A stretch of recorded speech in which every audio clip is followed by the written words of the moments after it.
Muchas veces en las mesas de finales, en especial en los finales de modalidad oral, yo me he sentido absolutamente agradecido porque recibía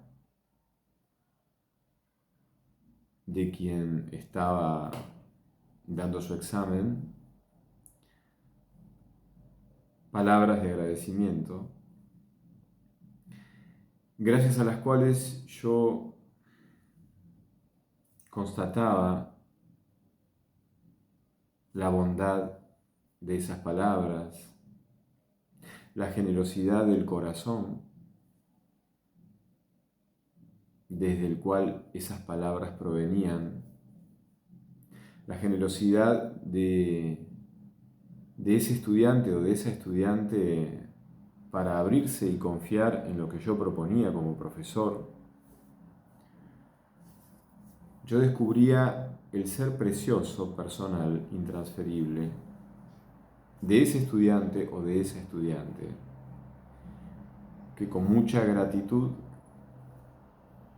me hacía una devolución que a mí me dejaba no menos agradecido y que además me enseñaban, mostrándome, regalándome un aspecto que yo recibía con la convicción transparente de que ese aspecto hablaba de algo muy especial y muy mío. Yo descubría un tesoro mío gracias a esas palabras agradecidas de ese estudiante o de esa estudiante que se abría en confianza y me las ofrecía. Y yo descubría algo de ese tesoro misterioso de mi ser que yo jamás podría haber descubierto con mis propios ojos, con mis propias fuerzas. Entonces, tantas veces tuve la bendición de experimentar, de vivenciar esto, que me convencí de que lo mejor de nosotros lo vamos a recibir de otras manos que no son las nuestras. Lo vamos a recibir de otros ojos, de otras miradas, de otros corazones, que no son nuestras miradas ni nuestros corazones, son de otros. Eso mejor nuestro que nosotros jamás podríamos descubrir desde nosotros y no podríamos recibir desde nosotros. Lo recibimos de manos de otros. Entonces, a partir de ahí, y teniendo en cuenta que esta semana alguien muy especial me sacó una foto que suscitó el comentario de una amiga también muy especial acerca de esa foto, yo escribí que quizás la manera más hermosa de eternizarnos, de vivir para siempre, es vivir en esa mirada amorosa que se abre para abarcarnos, para revelarnos a nosotros mismos desde eso mejor que podemos ser. Quizás la mejor manera, la manera más hermosa de ser eternos, de ser para siempre, es poder ser en esa mirada que nos ama y que nos quiere llevar donde esté, donde sea. Quizás sea la mejor manera de existir para siempre, de ser nosotros mismos para siempre. Ser en esa mirada amorosa que nos elige, que nos abarca en todos nuestros claroscuros, incluso en las oscuridades de las que somos culpables porque las provocamos sin ninguna buena razón, sin ningún buen motivo y sabiéndolo. No por ignorancia, como diría Sócrates a través de Platón, sino porque lo elegimos. maliciosamente. Incluso somos abarcados hasta ahí por esa mirada que nos ama, porque esa mirada que nos ama enfoca no eso, sin negarlo, sino la promesa única e intransferible, bondadosa y amorosa que Dios puso de manera irrepetible en nuestro propio ser. Eso mejor nuestro, esa mirada lo convierte en su devoción para hacerlo prosperar. Quizás nosotros no tendríamos la fuerza de hacerlo prosperar. Quizás nosotros elegiríamos autodestruirnos y no hacerlo prosperar. Pero quizás conmovidos por esa mirada que nos ama y nos elige y nos abarca completamente, somos capaces de sentir y de querer elegir hacerlo prosperar. No nos salvamos solos, y menos de nuestra propia vanidad.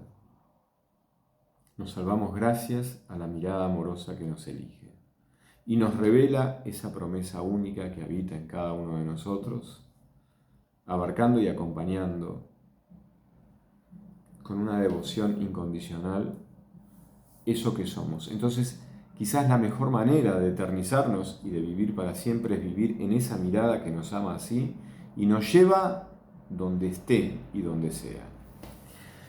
Todo esto para decir que hoy, 19 de marzo, pienso especialmente en alguien que no ha necesitado hablar de sí mismo, no ha necesitado mostrarse a sí mismo, porque miradas muy amorosas como las de Jesús y de María han hablado de Él, han revelado el ser de Él, han revelado lo maravilloso que ha sido como esposo y como padre, sin que Él necesite decir nada de sí mismo.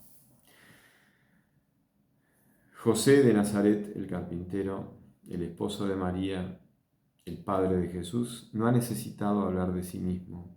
Ha contado con la bendición, con el privilegio de que otros amorosamente hablen de él señalando el prodigio de su ser. José, que no dudó en cualquier incomodidad que afrontar con tal de salvaguardar la vida de su esposa huyendo a Egipto, con tal de salvaguardar la vida de su esposa embarazada y de su esposa con su hijo Jesús, no ha dudado en hacer lo que tenía que hacer. José, que le ha enseñado a su hijo Jesús en su carpintería las presiones, las tensiones, la precisión del corte más adecuado, que esa madera por su propia configuración peculiar necesita para que en esa madera se pueda hacer cierto tipo de cosas. Porque según la configuración de esa madera sirve para ciertos usos y no otros. Ese José que le enseñó a su hijo Jesús a elegir inclusive la madera más adecuada para que su hijo Jesús en esa madera entregara su propia vida. Ese ha sido el gesto permanente, leal de José, quien ha muerto en brazos de su esposa y de su hijo, que era Dios y que es Dios.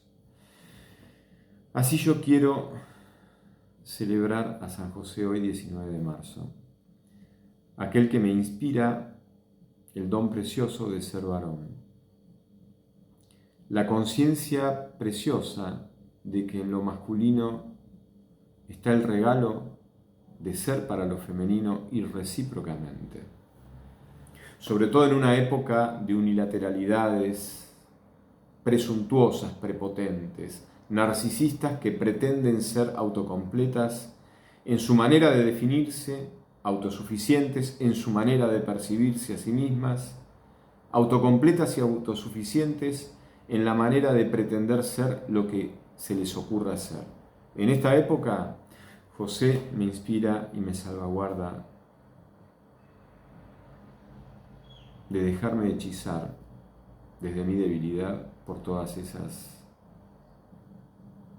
oscuras ilusiones. Así celebro a San José hoy, aquel que no necesitó hablar de sí mismo, porque han hablado otros de él, señalando lo que él ha hecho, lo que él ha sido, que se transparentó en su fidelidad con la cual él ha vivido. Muchas gracias amigos y hasta pronto.